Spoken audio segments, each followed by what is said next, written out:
Well, on to our first guest for this Tuesday, and as we race towards the 2020 finish line, what will we find when we hit 2021? Andy Hurt from Poly says the worker shift that started with the pandemic will only increase next year with the rise of the prosumer. What is that? Andy joins us now to explain. Andy, welcome in. How are you? Thank you very much. It's great to be here in person. Now, start by telling us, what is a prosumer? A prosumer. A lot of people think about consumer technology, which is basically something you can go to the store and just buy, which everybody has availability to. And it's probably low priced, generally a low level of technology built into it. A prosumer is more aligned to technology that you'd be used to in your office.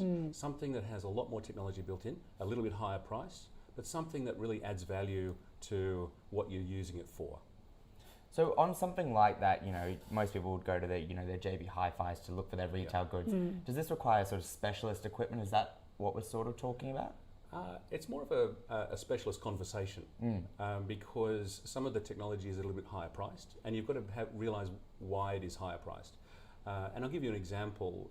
Some of the audio technology has technology built into it that blocks out outside noise.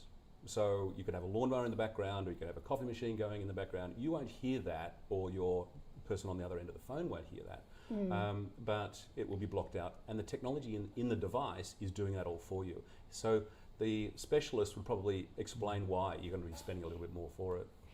So you guys have been looking at what you think will be the big trends that we'll see to come in 2021 in this space. What are you predicting? Well, I'll reflect on where we've just been through, and that's really where we're leading to. We've just been through spending time at home, spending a lot more time on video.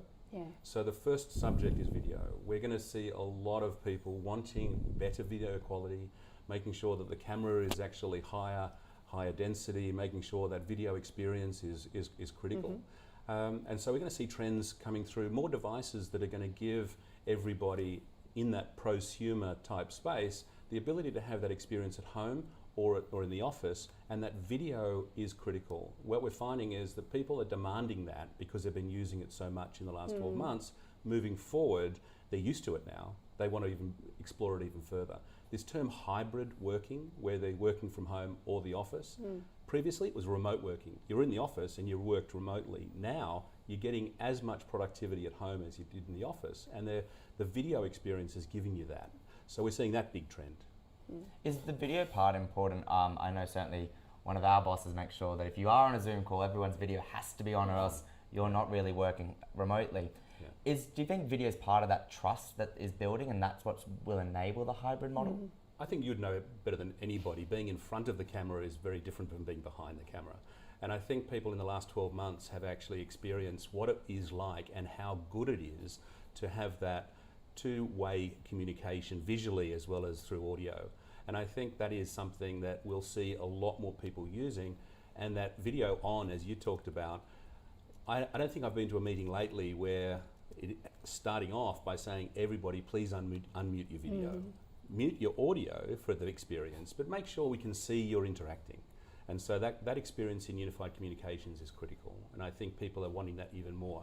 And that move back to the office, I think video is going to really play a big part there also, with the different rooms you're going to be in, where you might have multiple people in a room, multiple people at a desk in the same office, and then people remotely dialing in, and having that video experience is going to be critical. And that audio piece is also right up there.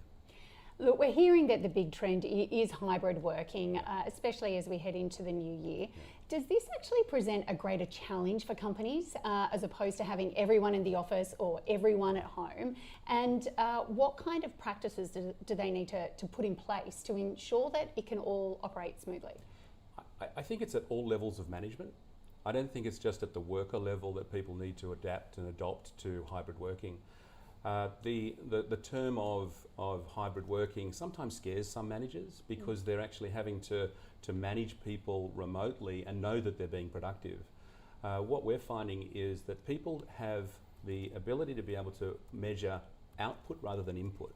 And so I think that's going to change the style and the culture of a lot of organisations, and a lot of work has to go into helping managers understand that. Technology helps with it, but then it becomes the human aspect, which becomes the challenge. And I think that balance between the two, you'll see announcements from a lot of organisations about when they're moving back to the office. And I think that's something which people are sort of, when am I going to go back to the office? Interesting studies are showing that 16% more productivity from people working from home. So whether that's people working more from home, as in physically longer hours, or for that matter, they're actually doing a better job at home. But I think people are actually saying, I can do a really good job, work from home, and they meet in the office.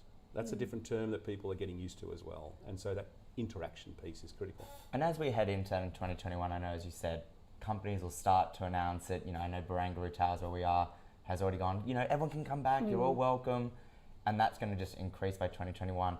Where do you see it landing, I guess? Where do you see, is there a finish line, or will it just be a constant development? Look, I think different companies having different influences from around the world. I hesitated a little bit by your question because US organisations that are having a different level of impact right now, they're seeing a lot of active new cases, we're seeing very few. I think organisations will move through a different pace, whether that's a local organisation, different industries are working through different paces. There's not going to be a date where, right, today's the date, clouds apart, everyone back to work. That's not going to happen, which is, I think, a good thing. I think we're going to get to that stage where it's a balance. I think the other term I want to use is one size doesn't fit all. And I think it's going to be a case that people really will adapt and adopt what is right for them. And the advanced companies are going to do that really creatively. Just on that, what are you hearing from companies that perhaps don't have everyone back at the office yet, but they're preparing for it? Are they changing the way their workspaces are situated and set up on their commercial floors to make it more collaborative? What are you hearing that companies are doing? The floor plan is critical. If you go back 12 months, people were using this term huddle room, people were using different collaboration spaces, active desktop where people would come and go and not have their permanent desks. That is going to change. People are going to have their defined spaces, or for that matter, they're going to have rooms which define space. Larger meeting rooms are going to have less people in them, and so therefore the floor plans are changing. What we're seeing is people are really rethinking a lot of ideas from the last 12 months of people working from home are bringing that back into the office. Not the other way around, not taking technology from the office into the home. They're taking, well, I've really done this on my own and I've got it the way I like. Taking that back into the office. And a lot of companies have to really listen to the employees of what they actually like and feel about how productive they've been with the technology they've used.